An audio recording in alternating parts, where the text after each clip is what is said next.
So magandang araw sa inyo pong lahat dito po sa ating ah, mini revival Sambahyang Ginto Atomy Gold Household Gold mini revival. Ito po ay nagaganap tuwing Biyernes ng umaga dito po sa Amerika, alas 8 hanggang alas 9 ng gabi. At sa bandang Pilipinas yan po ay sa gabi, alas 8 hanggang 9 o'clock ng gabi sa Philippines. At dito po sa amin ay alas 8, 9 o'clock in the morning. Magandang gabi po, Kuya Ding. Tayo po ay in recording. And again, this is open for everybody. Pag ito po ay napanood nyo sa Facebook, please don't hesitate to comment and allow us to serve you po sa ganitong aspeto. Kahit po sa komentaryo, we can minister to you as you listen to the Word of God. Today po ay meron po tayong pag-uusapan na maganda. All right. Uh, Let me share my screen.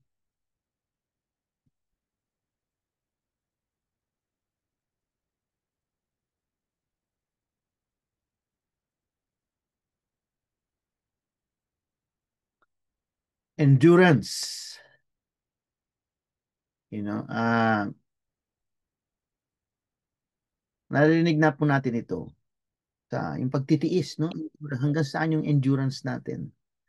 Alam niyo po yung sa Hebreo, sa Hebrews, makita yung mga verses natin diyan. Pinicture po ni San Pablo, ang ginamit niyang halimbawa diyan ay mga atleta, yung atleta, you know. And then alam naman po natin, no, yung kahit sa sarili po nating kaalaman, you know, kapag yung kahit na hindi tayo athlete or yung when in a given day, you know, either coming from work or ano man yung ating kinatapusang gawin and about to retire for the night, you know, nananakit ang buo nating katawan, nananakit, you know, naramdam natin is yung parang nauupos tayong kandila, you know, nawawala yung ating lakas. And every moment na gano'n, yung ating kaisipan ay humahanga doon sa itigil ko na ngayon ito, parang pagod na ako, no? O, sa mga athletes, I guess, sasabi lang, ay, nagawa ko na. This is enough. It's okay. And pag humanggayan sa ganyang pagkakataon, yan po yung sinasabing, ano, yung breaking point. Yung breaking point na kung saan yung endurance o yung pagtitiis, it's either, yun ay nagbibigay sa iyo ng panibagong pananaw na you have to do this, you have to go through that, or ayaw mo na. Yung breaking point po ay yung breaking point, ito po yung sa puntos na yung pag dumating na doon sa hangganan na mahirap na, puro stressful na, you know, yung sitwasyon, and parang hindi na tayo makakope up sa ating sitwasyon sa buhay. Yun yung breaking point. Ngayon yung tinatawag na kung saan ay yung mas lalong hinuhubog, yung hirap na nararamdaman mo, mas lalong hinuhubog. Yung pagtitiis na huhubog, imbis na umaayaw ka pero nahuhubog. Yung bang kapag meron kayong kinaharap na struggle or ah, pinipilit ninyong magtuloy, you know, in spite of the difficulties, ang nangyayari, mas lalong nabibuild up yung resilience, tsaka yung lakas ng loob. Yung mga Pilipino, kilalang kilala sa pagiging resilient, you know, sa kalagitnaan ng bagyo. Balita ako, meron pang ano tawag diyan, sa baha. May mga bangka pa, you know, nagtatawanan pa. Hindi na break pero sa point ng na parang mahirap na tipong aayaw na, mas lalong na-forge yung endurance, yung pagtitiis. Ngayon, yung iba naman ay pag naandun na sa puntos na hirap na, ang mas pinipili ay mag-give up na lang. Harapin yung kahirapan and bumibigay na lang doon sa stress. And parang, sige, parang hayaan ko na lang ito. Hirap na ako. Pero mga kaibigan, itong endurance, okay, yung pagkakataon na kung saan tayo nasusubok, it's about yung the moment of truth, yung haharapin mo na itong test na to, itong hurdle na to, kailangan laktawan mo. Okay? So, doon naman sa pagkakataon na yon, doon nahuhubog yung ating karakter. Base yan kung how we react to circumstances. Hebrews po ay sinulat ni San Pablo. Endurance is forged in the fire.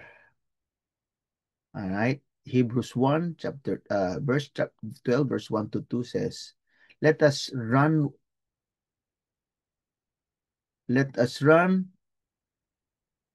with endurance the race that is set before us, fixing our eyes on Jesus, the pioneer, all right? The pioneer and perfecter of our faith. Yung writer po ng Hebrews, sabi nila, maaaring si Paul kasi halos ka, ka, kahugis yung pamamaraan ng panunulat niya. Others would say there's hindi nila tukoy. So sinasabi malimit the writer of Hebrews. Okay. Pinipicture niya po diyan is sabi ko nga kanina, is a lifelong long distance race. Yan ang tinutukoy diyan ng manunulat ng Hebrews. Pictures our life as parang yung mahabang takbuhin. Hindi yan yung short sprint, di ba? Kasi may sprint, pak, saglit lang, andun ka na. Hindi. So, yun yung mahabang takbuhin. So, endurance is built when the race gets hard. Kuha niyo ba yan? Mas lalong na build up yung pagtitiis mo, yung endurance, kapag mas lalong hirap yung nasa harapan mong pagsubok. So, sa isang mananakbo, kapag yung muscles ay nag-burn, yung parang mas lalong nagamit. And then, makikita nyo po yung pag nakita nila yung tali, yung finish line, na kahit mukhang invisible, yun ang tukoy nila. Mas lalong tumitindi yung kanilang kakayanan sa pagtitiis na matapos na yung takbuhin na yan. Imagine niyo po, nung early church, panahon na yan sa Hebrews, they were persecuted. They were rejected by family, na misunderstood sila ng society. Imagine nyo kasi, yung early church po si Jesus ang nagsimula magturo tungkol sa anuman yung dapat na gawing pagsamba sa Diyos. And kaya po nabuo yung the first church talaga is yung nangyari sa Acts chapter 2. Doon nagsimula lahat. And misunderstood by society kasi was started by the Lord Jesus. And then sabi, sino ba yan? Anak lang yan ng karpintero. Yet, they pressed on. Nagtuloy po sila. You know? Because nga, ang sabi diyan, they fixed their eyes on Jesus. Hindi po doon sa kahirapan, hindi doon sa persecution. Malimit, ganun yung dumadali sa atin. Pag naramdaman natin yung hirap sa katawan, ayoko na. Pero itong pinapakita dito po sa salita ng Diyos, ay they fixed their eyes on Jesus. No matter what the stress, no matter what yung pagod, yung hirap, yung persecution, they will never give up. So ang puntos mga kapatid is endurance is not about avoiding the pain. Diba? Ganun tayo, di ba? Ayoko na, hirap dito. But it's about moving through it. Habang nangyayari yan, mas lalo mong tinutugay yan. And the reason why you will be able to do it is because we keep our eyes on the one who endured more than we will ever will. 'di ba? Nung si Jesus po ay napipintuho ng ipako sa krus, 'di ba? Sa Gethsemane, he cried to God the Father. Focus, focus, focus. Ngayon po, yan po yung dapat nating tingnan sa kalakihan po ng ginagawa natin sa ating buhay. You know, we have so many responsibilities sa bahay, you know, sa family. We are being tested in every sides of our life kung paano tayo, how will we endure. Uh, meron po personally, meron ako niyan, meron kami niyan dito sa bahay. When it comes to finances, hindi po natin dinidisregard yan, no? Parang hindi totoo yan. Hindi. Totoo talaga yun. No, we have so many things. Not only finances, kung meron tayong mga anak, meron tayong mga pagkakataon na, you know, natetest tayo. And of course, andito tayo sa business natin ito. And the reason why we have this mini revival is because we're not living or putting aside the truth na we need the Lord. You know? In atomy po, yung race, kung ikukumpara natin tong takbuhan, yung race is not won in your first month. It's a long-term relationship building journey. Kaya po itong mga nakaraang araw, mapapakinggan nyo lahat yan, no? You know, last Thursday, kahapon po, do sa shinare ni Bishop Ogie, mga sinishare ni SRM Gerard, at mga sinishare ng bawat isa. You know, when we talk about this business, sinasabi natin, huwag tayong aayaw, you know. We have to endure, mga friends. We have to endure. Uh, yung kapag nakita natin yung ating sales ay slow or yung team members natin wala nang interest or friends, kahit family, nagda-doubt sila, ba't mo pinasok yan? Di ba? So, tulad po ng early church, let's press on. Diretso tayo. Go forward despite opposition. You must keep going. You must keep going in building sabi nga po, ito pong pag-aaral natin sa salita ng Diyos, the reason why we sit down and listen to the Word of God. Kasi it encompasses the entire life, our entire life. Hindi tayo departmentalized or fragmented. Lord, dito ka lang. O Lord, dito ka lang. You know? Kundi Lord, dito ka sa akin buong buhay. Kaya hagip lahat. Even nga ito, lalo tigit ito ng ating business because we want to show the people, like I always say, hindi tayo perfect, di ba? But pinapag-usapan natin yung righteousness ng company.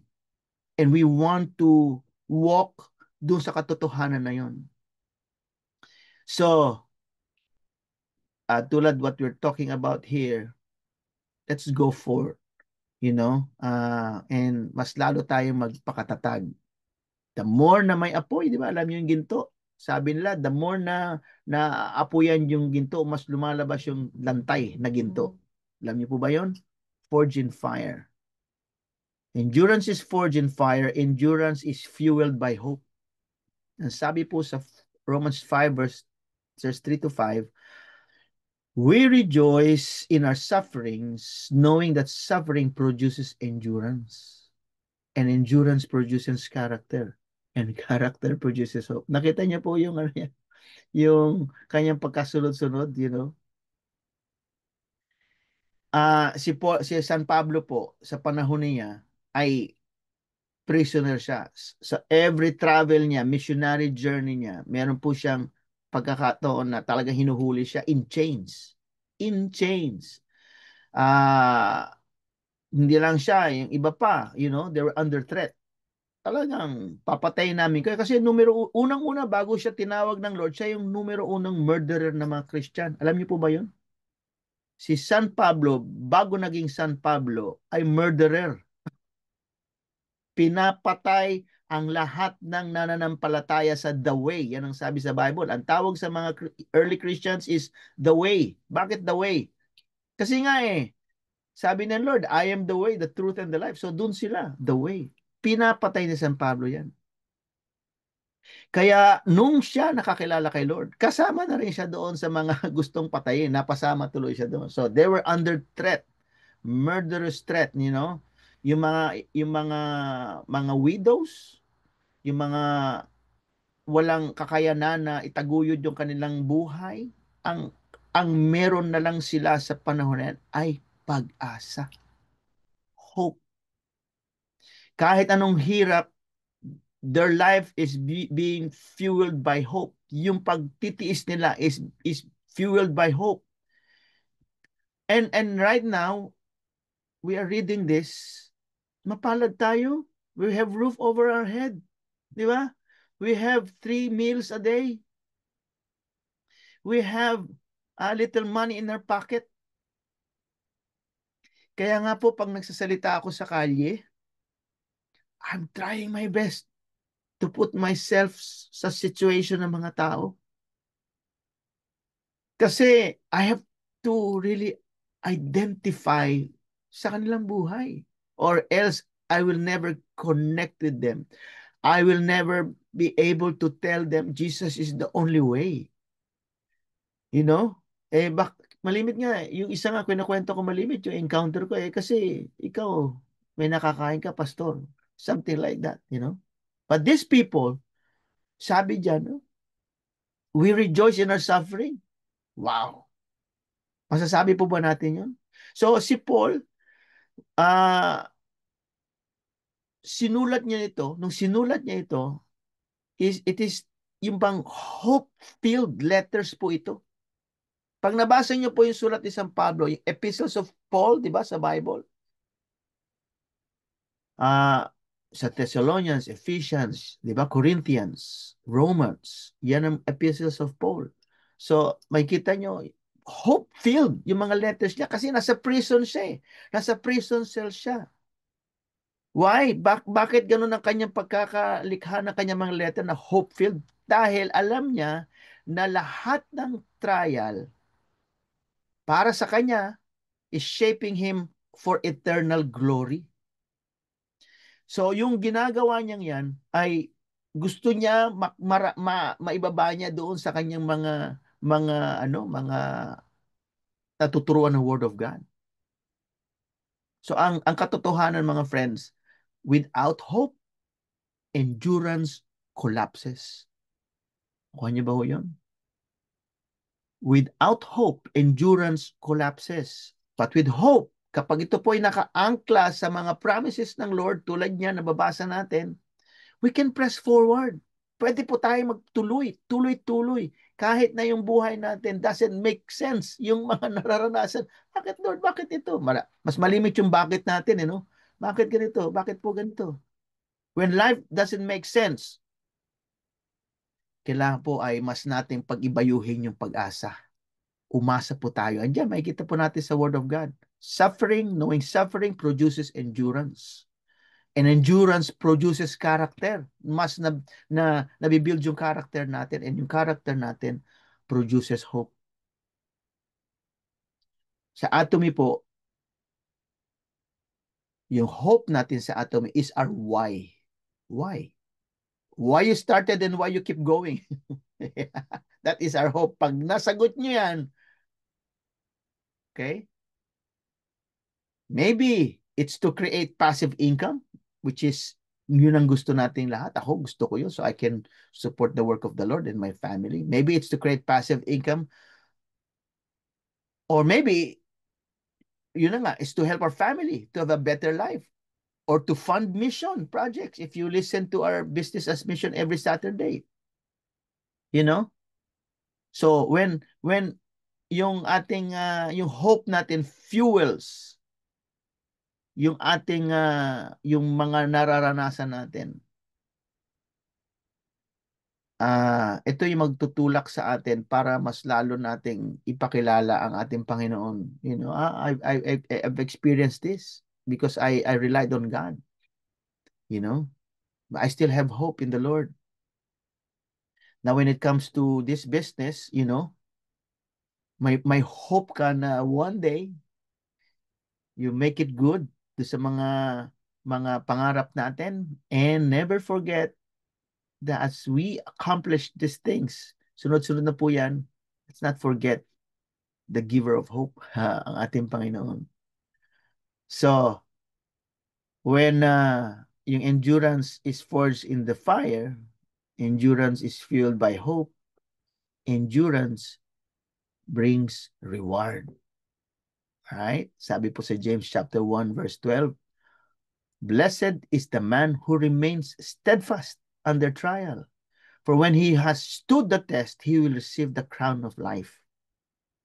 Nung mga unang panahon, kapag nanalo, siguro napapanood nyo to, kasi base din yan dito sa salita ng Diyos and sa mga historical ano. Pero dito pinakita ni Pablo yan na yung mananakbo ay may crown. Pero sinabi niya dito, crown of life. During the old days kasi, olden days, is yung crown po in ancient races, hindi siya nilalagyan ng gold na crown. Pero nilalagyan siya ng koronang tinik, yung wreath. Yung wreath. Alam natin yung wreath, di ba? Yung para mga laurel dyan. Yan ang nilalagay. Ah, pero yun ay, kung sariwa yun, later on, magbabrown na yun, patay na yung mga leaves na yun. Kaya dito, in contrast, sinabi ni James, we will receive a crown that never fades. Yung crown of life.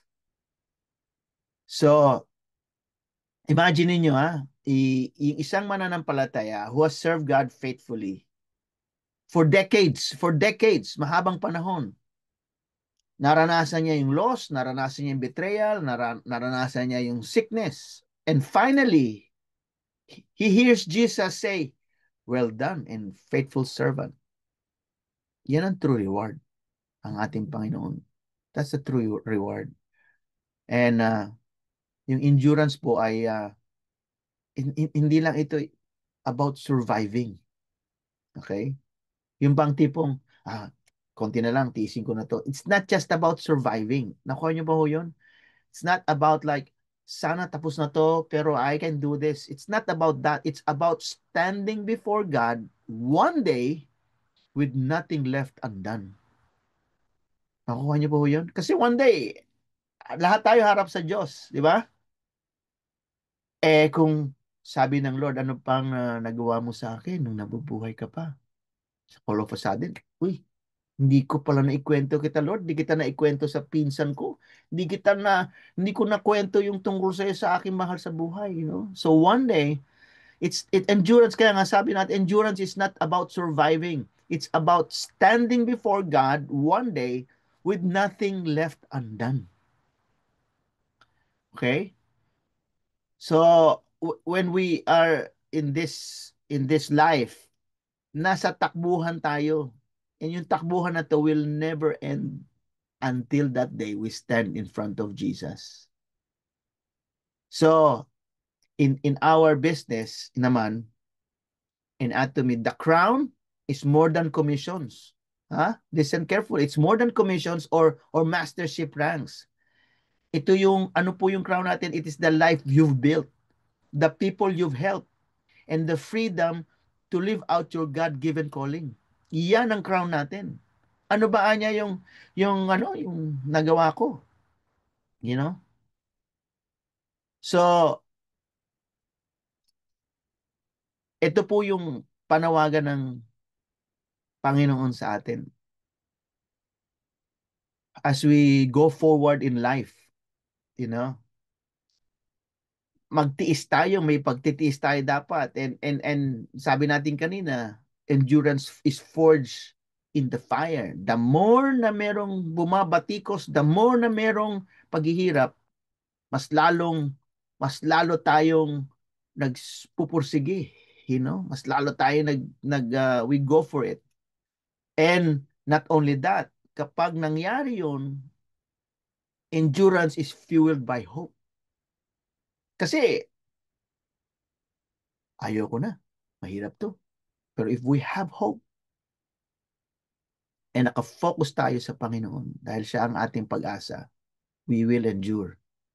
And ito nga, sinasabi natin, as we endure, it will bring reward. It will bring reward. So, dito po sa atin, sa ating business, tulad nung sinasabi ni Pablo ni James na mananakbo, you know, ang mga atleta, alam naman natin to, napapanood natin, and dyan nga po sa Word of God, yung mga athlete trains for years. For years, nagte-train yan. Bakit? Para manalo nga eh. To get the medal or in our case, the crown. Di ba? Sinasabi natin. So, in anatomy, a, a, a, a leader endures years of planting, nurturing, and guiding yung mga team members natin para ma-enjoy yung full reward. Di ba ho? Income stable, residual income, and even yung mai-inherit ng mga mahal sa buhay natin pag nawala tayo.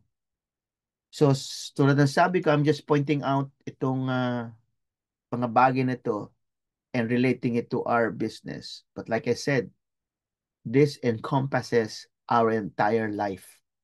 Dahil sa ating takbuhin, ang buhay natin ay takbuhin. Okay? Wala pa tong atomy. Ang buhay natin ay ganun na. Sa takbuhin.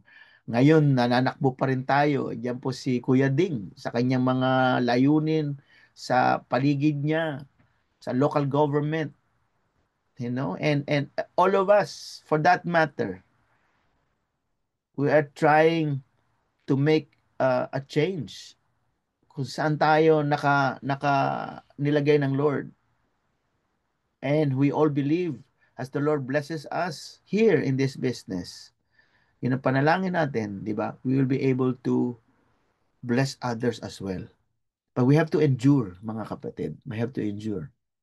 So ito po yung uh, bagay na gusto nating iwanan. Ang katotohanan po ay there will be always, magkakaroon parati ng pagkakataon na we want to quit. Kasi mas madali. Di ba? Throw in the towel, sabi nila. There will be moments when quitting looks easier. Pero po, kapag tayo huminto, we lose what God has prepared on the other side of the test. Where in your life is God calling you to keep going, even when you feel like stopping? Whose lives are you impacting by your endurance right now without even realizing it? Amen? With that po, we end our talk today, our Bible study, para po sa ating before harapin itong weekend. God bless you po, and I hope na you can always stop by kung saan po sa Facebook or sa YouTube, or even if you know somebody who knows what's going on in this side of the business side, you can always join us in Zoom. Marami pong salamat. God bless you all po. Ako po muli si Pastor John Saligumba.